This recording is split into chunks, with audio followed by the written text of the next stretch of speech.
One realization, ladies and gentlemen, during my solo living in Himalayas is about food. The first most important thing which we need to answer when it comes to food is what's our relationship with it?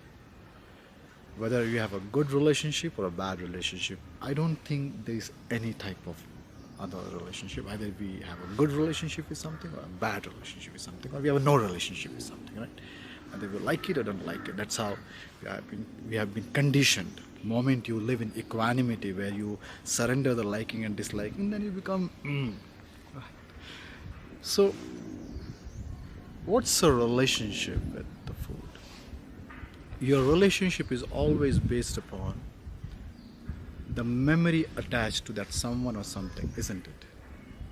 Your relationship with your mother based upon the memory attached with mother, and even your relationship with your car is memory attached with that car. Imagine that you have a very bad experience and bad memory of hitting someone with that car. You will not have a good memory, a good relationship with that car, isn't it?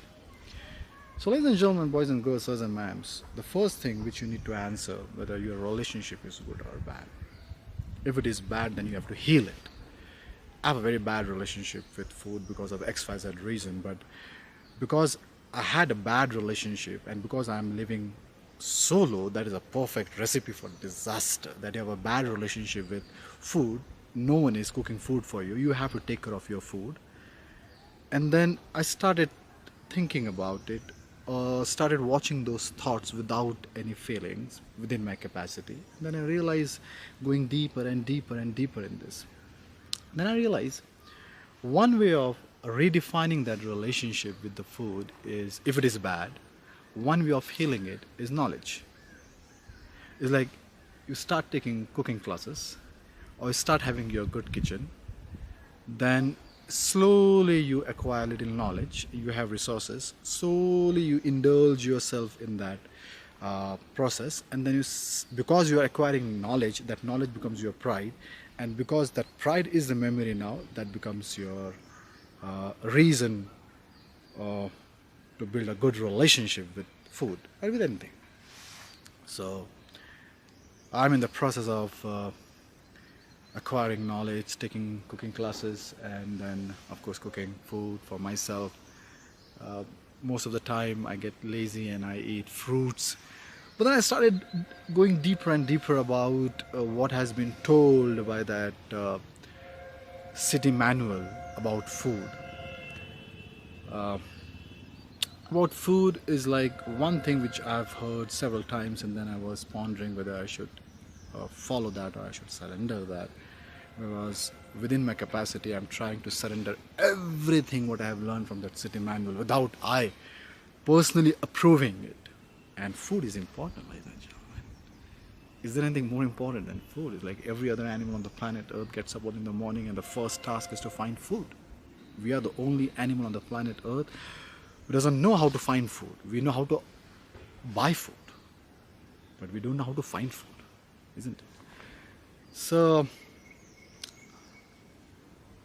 thinking more about it, observing those thoughts, and then I realized that if you accept this, that the creator is one, and we have, the way even other animals, they have intestine, even they have stomach, even they have liver, they have almost plus minus everything, including the jaw and the saliva, plus minus everything what we have.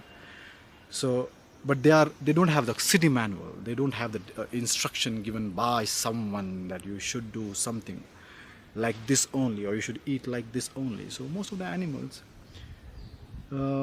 they don't eat on a very specific time, right? Now one might say it's not available also, but the truth is, even if it is available, it's like there are certain jungles where there's abundance of food for animals. Maybe some animals are vegetarian, they eat fruits, so there's abundance of fruits.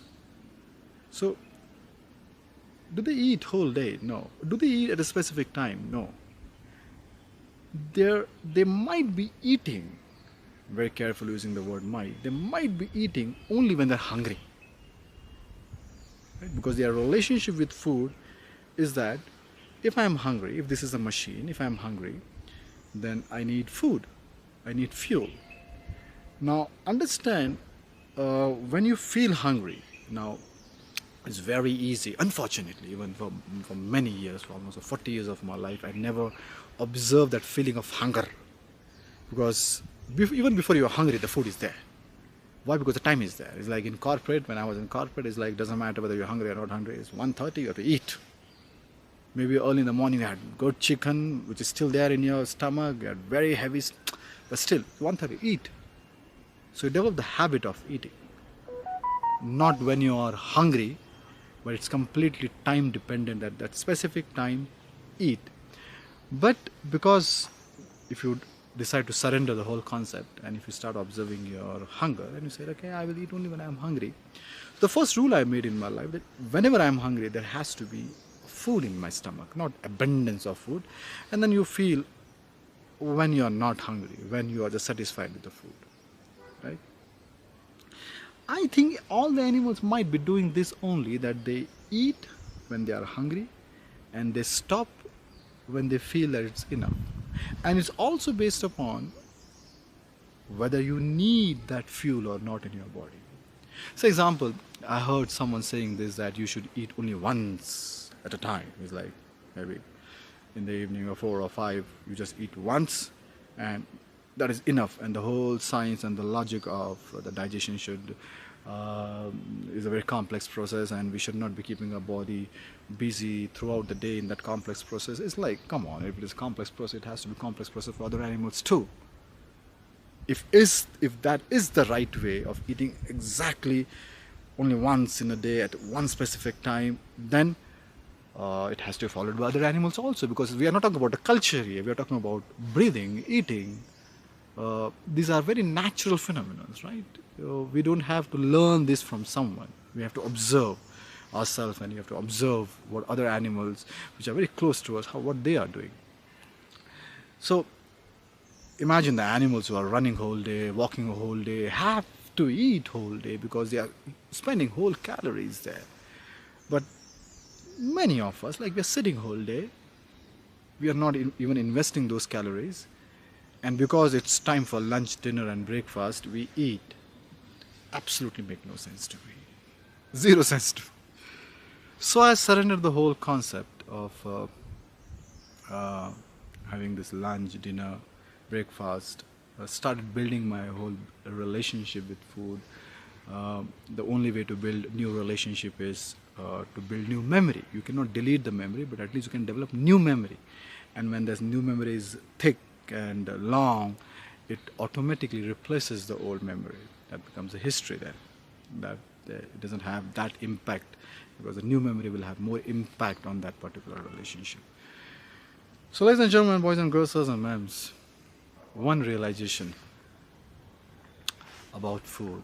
First, make sure, find out what is the relationship with food. If it is bad, heal it. Involve yourself. Very important. And second, think about it, whether you should eat only when you are hungry, or you should eat because it's time for breakfast, lunch or dinner, which is the concept created in city men.